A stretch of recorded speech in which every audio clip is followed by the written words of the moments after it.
Jangan lupa subscribe, like, dan share. Oke. Ada nikmat batinah, yaitu kepuasan mendapatkan ma'rifatullah. Aku ulang lagi, kepuasan mendapatkan apa? Ma'rifatullah. Itu nikmat batin. Baik yang terkait Allah maupun terkait logika-logika tasawuf. Terkait Allah misalnya gini, misalnya kula mikirnya.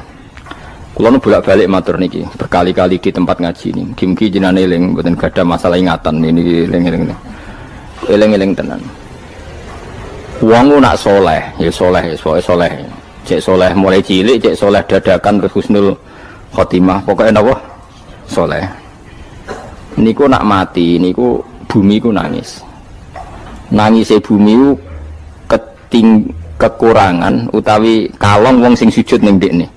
Ya Allah Gusti, biasanya wonten tiyang niku sujud teng nggen kula, dia berperilaku baik teng nggen kula, sakniki tiyang niku pun jenengan ambil, nangis bumi. Sakniki sing urip arek bedua-bedua, damel narkoba, damel ngefly, damel macam-macam lah. Niku nangis bumi. Langit semeneng. Semeneng. Gusti matur nuwun Gusti, orang itu saya tunggu lama, sekarang sudah engkau angkat ke tempat kami. Maksudnya diangkat teng langit. Sing bumi nangis, sing langit apa? Seneng. Nah kemudian kita berpikir begini, bumi kok iso nangis itu piye? Nah itu terserah, sampean apa termasuk ulama zahir, apa termasuk ulama batin. Kalau ulama zahir mengatakan bumi nangis itu mau kinayatun anil husni, pokoknya pantesnya bumi itu susah, wong kelangan putra terbaiknya. Tapi nak cara ulama-ulama hakikat yang mengenali sekali betapa kudrohnya Allah, betapa kudrohnya Allah itu tidak terbatas. Itu yang meyakini bumi nangis itu nangis tenan. Misalnya ngaten kalau tak terang malih ya. Kowe bayangno dadi Nabi Adam, ngrungokno nggih. Kowe bayangno dadi Nabi Adam. Nabi Adam tenan maksudnya. Terus Nabi Adam orang pertama dia tahu betul kalau dia dicipta dari bumi. Dan dia pula tahu betul, beliau tahu kalau dia bisa ngomong, bisa mikir, bisa macam-macam. Terus indukannya beliau itu bumi. Mesti pikiran Nabi Adam, jangan-jangan bumi ini juga bisa berpikir kayak saya. Ini kan materi saya, karena saya dari bumi ini bisa ngomong, bisa melihat macam-macam. Terus bedanya apa? Manusia mbek napa? Umpama kowe dadi Nabi napa? Adam. Orang yang dekat sekali, qoribu ahdin, dekat sekali dengan kesaksian kudroh Allah. Gini ku dekne roh nak materi ini ke bumi, dan dia orang pertama yang urung lali kemana. Tapi ketika sudah ribuan orang, mungkin jutaan orang lali, seakan-akan bumi itu tidak jenis dari kita. Bumi adalah hal yang berbeda dengan kita. Kita manusia berakal, bumi itu benda mati. Terus kowe katut wong goblok-goblok, bumi itu benda mati. Sajane ya rada kriminal wong Islam muni bumi itu benda mati. Enggak bisa berpikir, yang bisa berpikir hanya manusia. Itu kengawuran-kengawuran yang kita ciptakan sendiri, kita wariskan turun-temurun. Umpama kowe iku dadi ulama, ngomong ngono iku isin. Bumi kok nyekseni kowe sujud, banyu nyekseni mbok pangan, mbok ombe kanggo sujud. Semua itu bersaksi tentang kita. Ya, lah nek sampean tanglet kula, cara melogika gimana? Begini, tak wari cara gampang-gampangan ya. Tak warai tauhid sing kasyaf. Tauhid ini yang dawuh Sayyidina Ali lau kusifal khoto umastatu yakinan. Umpama somben tutup-tutup iku dibuka, akulah imanku ora tambah mbek pangeran. Karena tren dunia dan akhirat sama. Zaman ning dunia ya Allah ala kulli saing kodin, kok zaman ning akhirat ya Allah ala kulli saing. Cara Sayyidina Ali, somben aku wis matilah imanku ora tambah, meskipun aku ora swarga neraka. Lah kena napa? Darah padha wae, ning dunia ya pertunjukan kudratullah, ning akhirat ya pertunjukan kudratullah. Jadi pikirannya Sayyidina Ali seperti itu. Saya kan lahir misalnya tahun 1970. Berarti mulai Nabi Adam itu saya kan nggak ada. Ngerti-ngerti ada. Saya mengira waktu zaman tidak ada itu panjang apa cepat? Cepat, karena kita tidak melalui itu. Ujuk-ujuk wujud. Kadang kalau mati ya wedi kan. Mau mati jebule kiamat 1 juta tahun kasih wopo nang kuburan. Masya di Khalillah itu. Makanya aku ya ora roh, tak tinggal turu sakmono kan yo nglilir. Nang ngene terus nang ndi apa mlaku-mlaku nang donya apa piye nak turu ya kok ngani ngoyo turu kok ribuan tahun lintas Terus ya apa jajal? Sampeyan tak takoki, misale sampeyan ning kuburan iku apa? Apa ngadepi muka nakil tukaran terus itu keselen tukaran kok nopo ratusan ribu mungkin. Nah terus kita dilatih. Kata Sayyidina Ali gampang latihan seperti kata Sayyidina Ali apa gampang ya udah menjadi wong alim. Pada akhirnya kita ini aku zaman urip yo ora roh karepe, ngerti-ngerti urip, mati yo ora roh karepe. Pas mati sampean petanginna yo ora roh karepe, pokoke wa matar sauna illa ya Allah. Makanya masyhur itu dia ketemu orang ateis. Dia orang ateis itu anti Tuhan, anti Tuhan pokoknya. Dia ditanya, lalu kamu hidup itu karena siapa? Ya gak tahu hidup. Lalu kamu mati yang menentukan siapa? Ya gak tahu, kalau tahu mati. Ya berarti Anda gak bisa menentukan diri kamu sendiri. Akhirnya dia taslim. Ya ada yang menentukan lah. Ya ada yang menentukan itu dalam Islam disebut apa? Allah. Disebut kalimatu haqqin alaiha nahya wa alaiha namut. Jadi kalau maknani itu kalimat yang benar-benar nyata, yang karena kalimat itu pula kita mendapat kehidupan, yang karena kalimat itu pula kita mati, yang karena kalimat itu pula kita akan bangkit lagi. Itu yang makna hakikat. Tapi kalau makna syariat nggak begitu. Kalau makna syariat begini, dan ini benar juga. Mengenai kena ada di ulama, ciri utama ulama itu jami'ul bayan. Dia kalau menjelaskan itu indah sekali dan orang pasti taslim. Sama saya tak warai tenan. Sama kan biasa wiridan la ilaha illallah kan biasa, mulai mimpin tahlil sampai kepeksa mergo do tahlil melok, sampai sing darani bid'ah akhirnya ya melok tanggane napa? Tahlil. Soale wal. Kata Ibnul Qayyim Al-Jauziyah dalam kitab Zadul Ma'ad. Kitab Zadul Ma'ad itu kitab kesayangannya Sayyid Abdul Al-Haddad. Sayyid Abdul Al-Haddad itu pengarang kitab Zadul Ma'ad. Padahal kitab ini dikarang oleh muridnya Ibnu Taimiyah. Abdul Al-Haddad itu gak seneng Ibnu Taimiyah tapi seneng muridnya. Jadi di sini ulama ya demokratis. Gak seneng gurunya tapi seneng. Saja nih Ibnu Taimiyah itu orang baik. Ya ulama top ya baik, ya waras top. Tapi ngerti-ngerti Wahabi itu identik dengan Ibnu Taimiyah. Akhirnya ulama ahli sunnah penyebut itu terus isin. Mulane kiai-kiai ra ono sing dalil kala Ibnu Taimiyah mergo dicap Wahabi. Padahal Ibnu Taimiyah wong alim. Di kitab-kitab kita termasuk Syekh Muhammad piyambak nanya Ibnu Taimiyah kala Syekhul Islam nopo kala. Tapi kan ini sudah milik Wahabi sehingga kita ini terus akhirnya gak gelem nyebut. Ya jadi kitab koyo dalil fastabiqul khairat iki apa par iki dadi dalil yo dhewe-dhewe. Wah parah tenan wong-wong. Dulu saya melihat orang enggak kunut itu ya biasa. Mergo saya sebagai wong alim ngerti iku madzhab ya Abu Hanifah. Saiki nek ora kunut Muhammadiyah. Kita ini sebetulnya ahlul ilmi enggak tahu kunut itu madzhabnya siapa kita. Itu madzhabnya Abu Hanifah, yang kunut madzhab Syafi'i. Tapi tahu-tahu iki madzhab NU, iki madzhab Muhammad. Mana ada orang-orang ini bisa punya madzhab? Ngalime sepiro nganti dadi no madzhab. Tapi wis dadi bahasa, wis dadi apa? Sewajo kabeh jane. Mas repot-repot. Tak warai iki. Sampeyan ben nglafadzno la ilaha illallah iku keren ya. Keren tenan mboten keren-keren. Ngendikane Ibnu Qayyim Al-Jauziyah itu gini.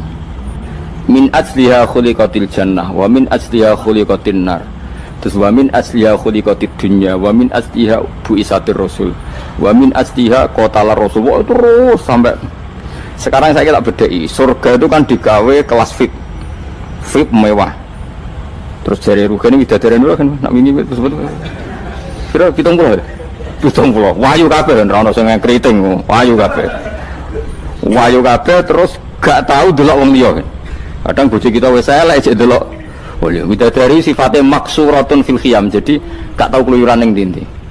Wayu kabeh. Lek surga yang semewah itu selek itu ya bagi mereka sing nglafatno atau yang menerima la ilaha illallah. Neraka sekarang dibikin dalam itu.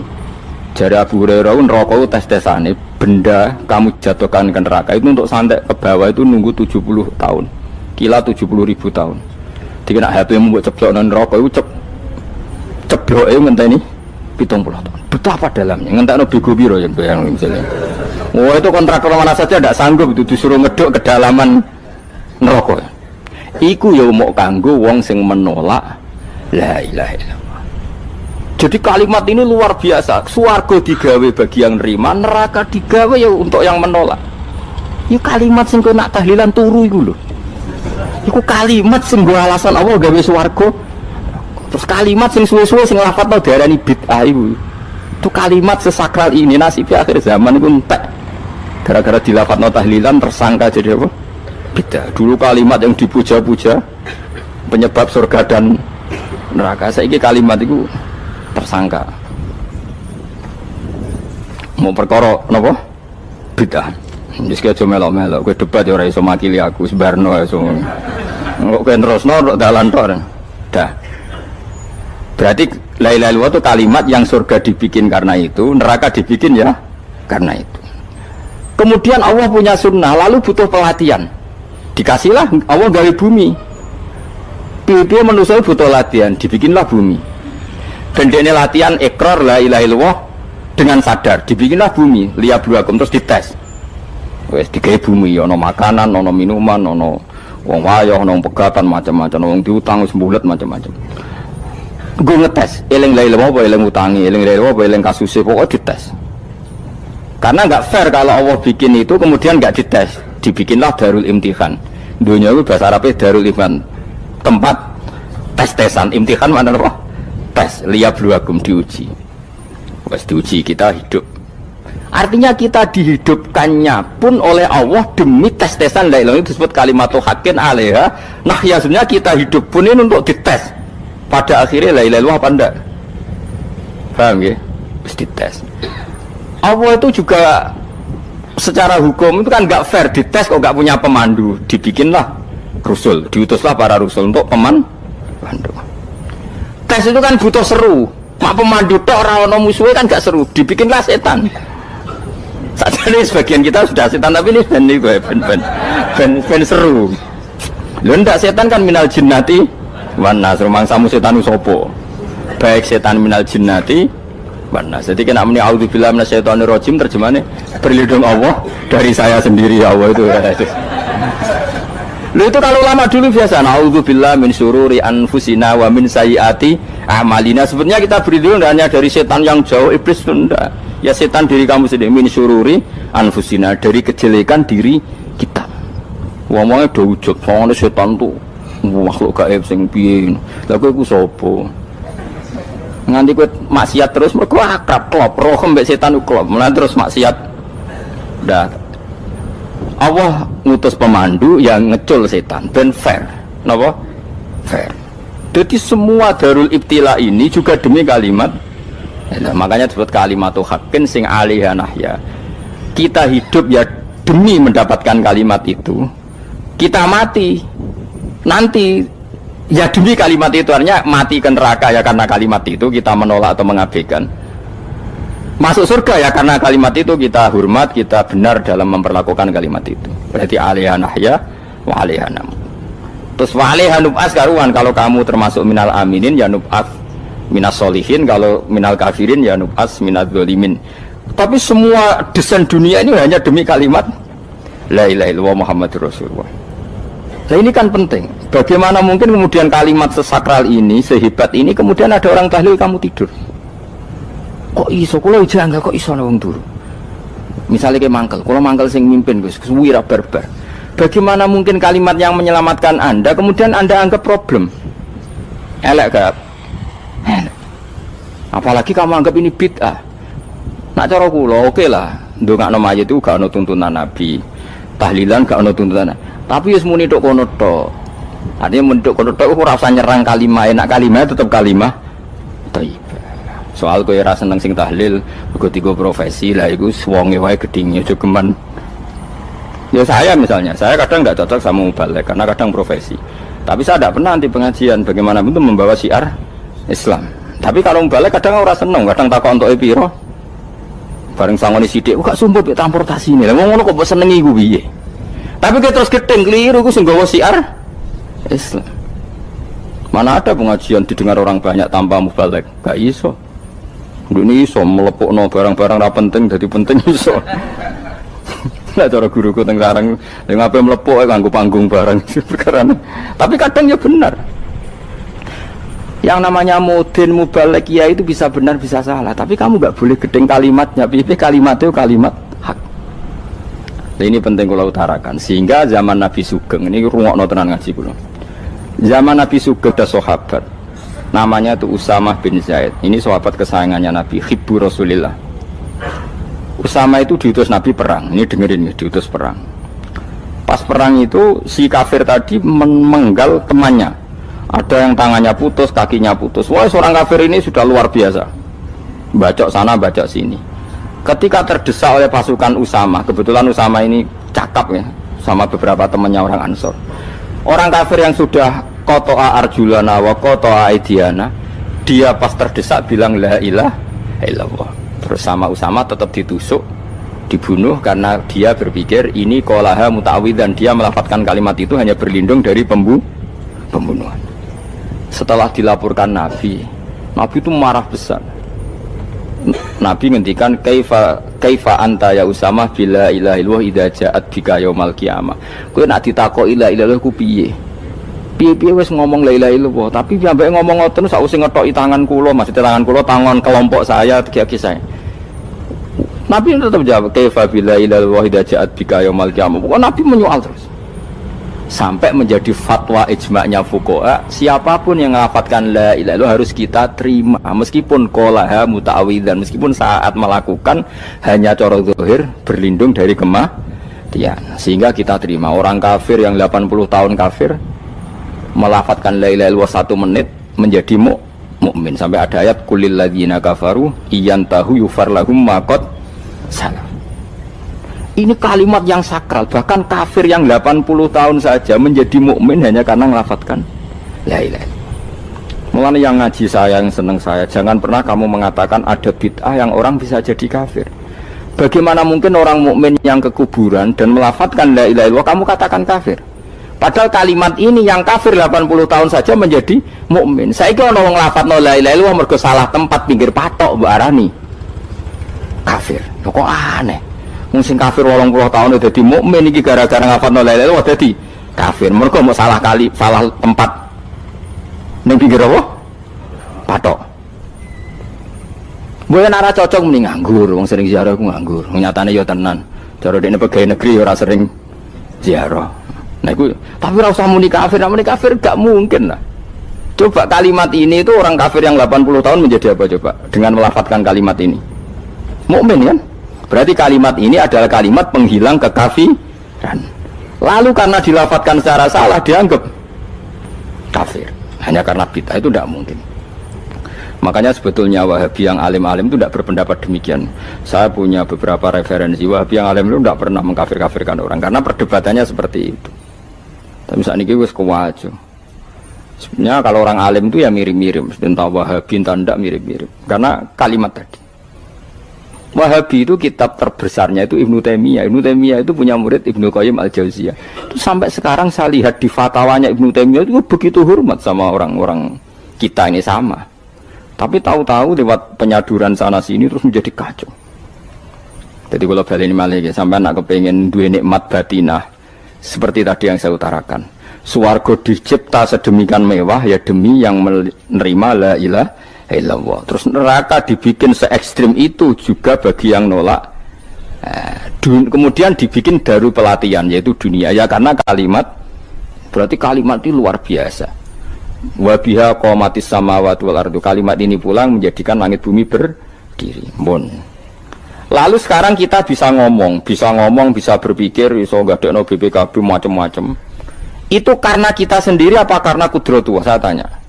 Karena kudratullah. Kalau karena kudratullah, apa susahnya Allah bikin kemampuan tanah ini nangis, tanah ini susah. Wong podo-podo kowe iso nangis, iso mikir ya mergo kudratullah, ndak karena kamu. Harusnya ya sama, bumi-bumi ini bisa menangis juga karena kudratullah. Makanya bumi ini menangis ketika enggak ada orang yang sujud. Iku ya mungkin. Wong zaman kowe iso nangis ya krana kudratullah, mestine bumi yang kamu katakan benda mati, hakikatnya dengan kudratullah juga sama dengan kita. Mulane tenggene kitab Al-Husunul Hamidiyah, kula ngrasa utang tenan mbek kitab niku. Dulu saya ngaji 2 tahun kitab Al-Husun. Kitabnya kecil tapi saya ngaji itu 2 tahun. Berkali-kali saya ulang. Itu beliau cerita gini. Dia yang ngarang itu orang alim, kebetulan dia orang India. Memang kelebihannya kitab dikarang orang Arab itu luweh bulet. Wong Arab kan semuanya Islam, karangannya itu standar. Ini dikarang wong India. Di Tonggo Blodor, di masjidnya, dikarang ulama yang masyarakatnya itu udah karu-karuan.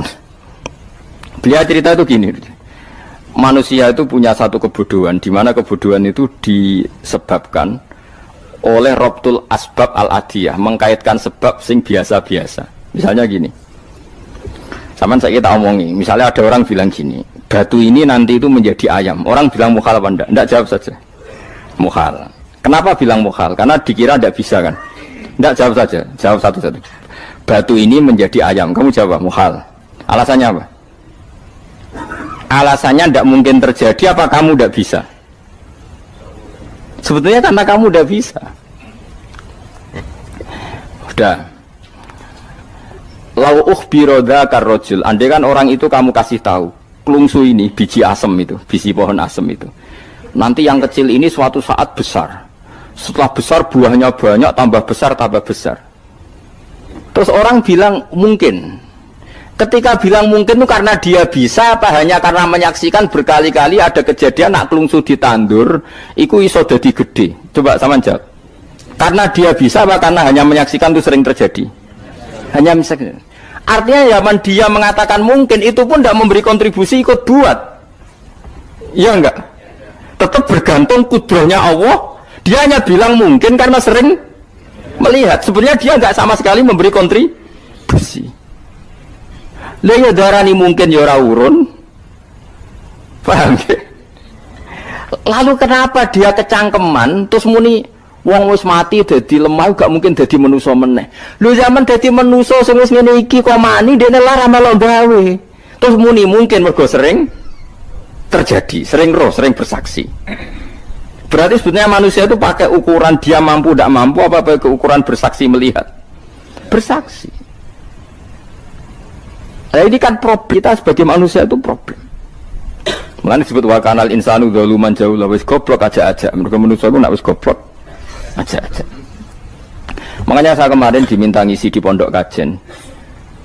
Kalau sampeyan berdebat sama orang ateis atau orang komunis itu gampang saja. Dilatih begini seperti teorinya Quran. Ya nanti saya teruskan, ini tak ulang lagi ya. Saya ulang lagi ya. Andai kan nggak pernah terjadi telur itu jadi ayam, nggak pernah terjadi sama sekali. Telur itu jadi ayam. Terus kamu mengasih tahu orang tadi, telur ini loh nanti jadi hewan yang hidup terus terbang. Mesti dia bilang mukhal, mau benda mati kok nanti jadi benda hidup yang terbang ngalor ngidul. Berhubung sering terjadi dan dia pun tidak ikut bikin, bilang mungkin. Paham? Saya ulang lagi ya. Berarti dia bilang mungkin karena sering apa?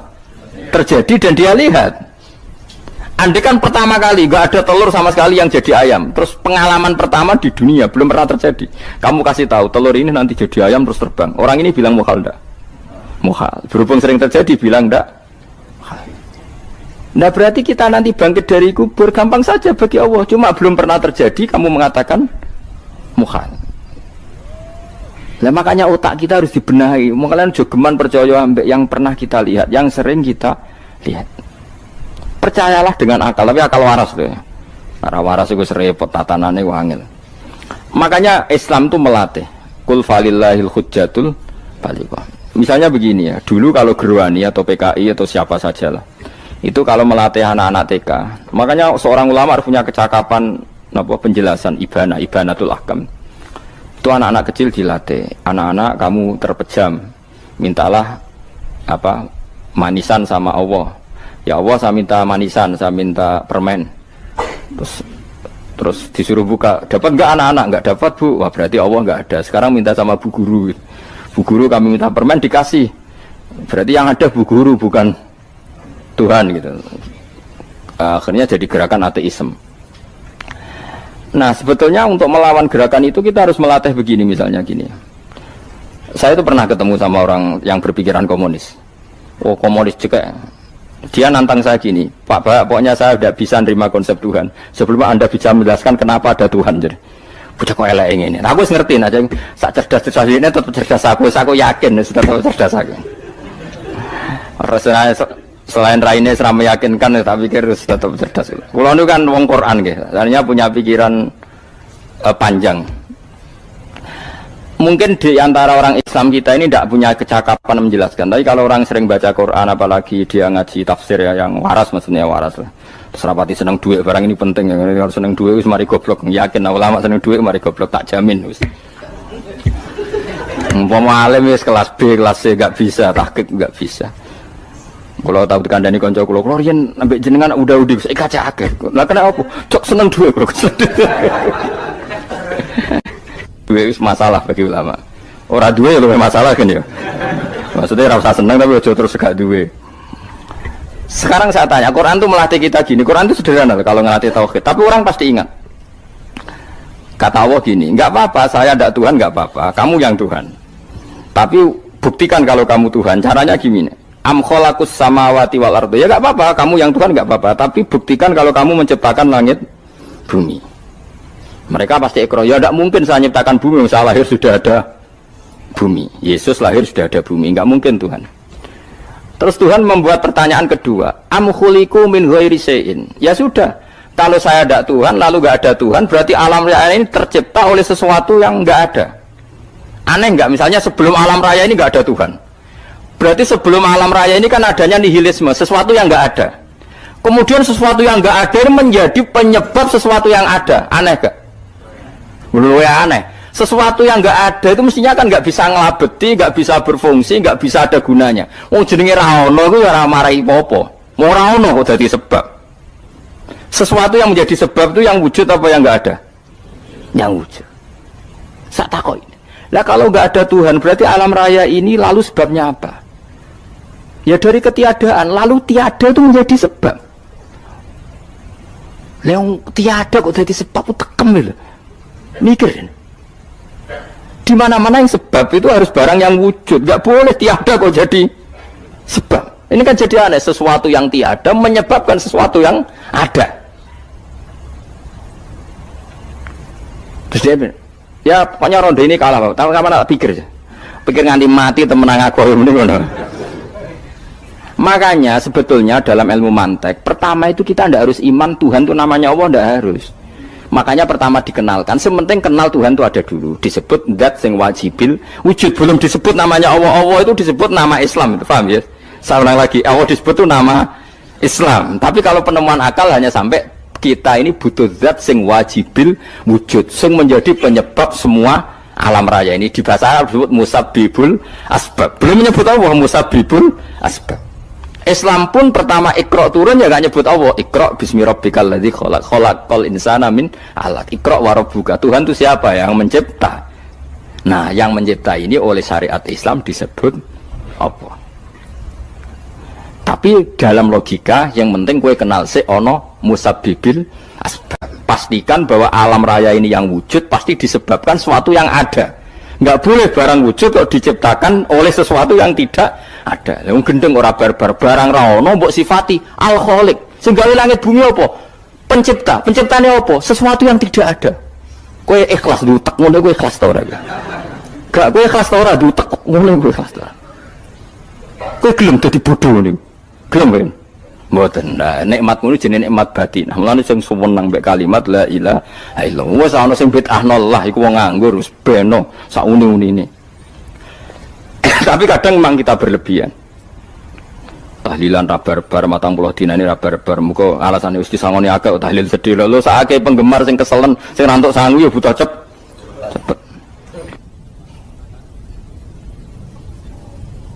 Lane cara kula niki penting kula utara nggih. Kowe nek ora cocok tahlilan 40 dina wis ngomong ae kira cocok model harinya.